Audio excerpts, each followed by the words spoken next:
Battle of Yorktown. Oh, before I tell you about that, did you know we had spies in the British camp? Did you know we have black spies in the British camp? One of which is a gentleman named James Armistead Lafayette. He adds Lafayette now to the person he's spying for.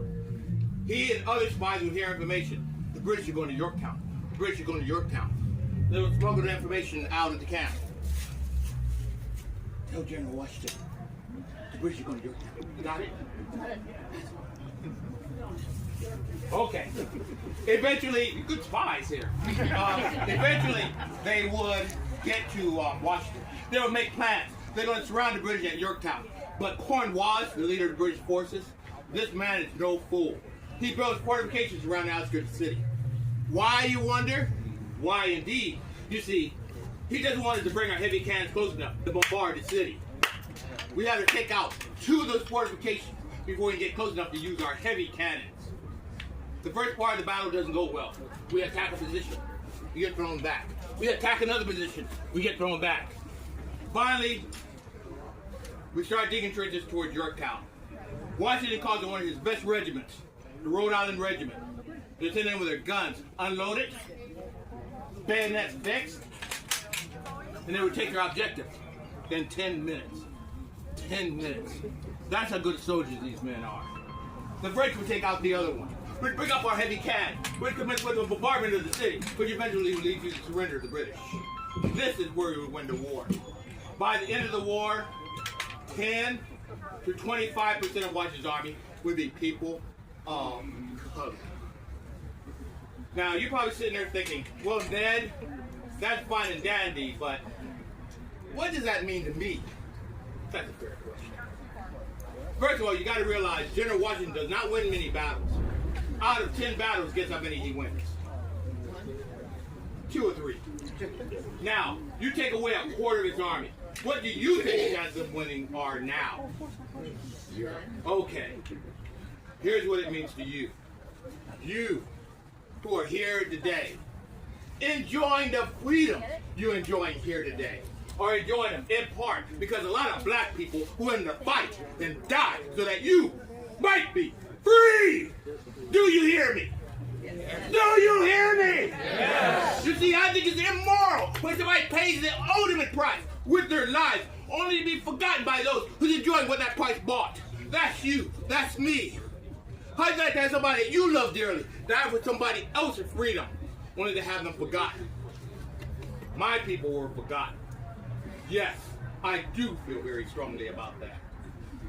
Now in schools, your children, they learn American history and they learn some African American history, right? But you know, there's some people who believe these two have nothing to do with each other. Is that so? Thank you. God bless you. Yes. African American history is American history. And you know what? I don't care where your people come from. I don't care what your ethnic origins are. I don't care what your social background is. If you are an American, you share in African American history because these people helped you to be free. Now, please don't mistake what I'm saying. I'm not saying, hi, we blacks won the American Revolution all by ourselves. Am I saying that? No. Tell me, could we win it without the Irish?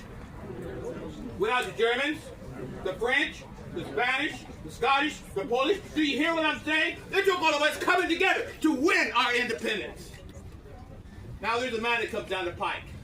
He gets his arms around this concept. He comes up with a motto for our country. E pluribus unum. It's Latin. But even middle schoolers can figure it out. Pluribus, or plural. What does that mean? Many or more than one. Unum, uno. One. Roughly translated, it means the many that become one. Can you think of a better description of us Americans? Think about it. The Irish, the African, the German, the French, the Spanish, Scottish, Jews, Gentiles, men, women, combine to make one nation, one people, Americans, us. Our power has always been in our diversity. You know what? It always will be in our diversity. It's just a shame. It is just a shame that we don't appreciate each other the way that we really should. Do you hear what I'm saying? Do you understand what I am saying? That is what I want to do. That's what I want you to know.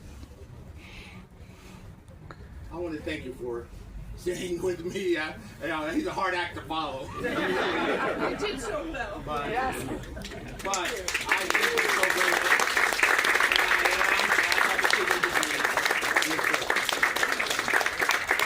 Take care. If any of you want, I have some cards. You're welcome to come up to me. I'll be glad to give you a card. It has some information about then Hector and a website that you can go and get more information. Oh, thank you. Oh, you're welcome. I would like to. Oh, sure.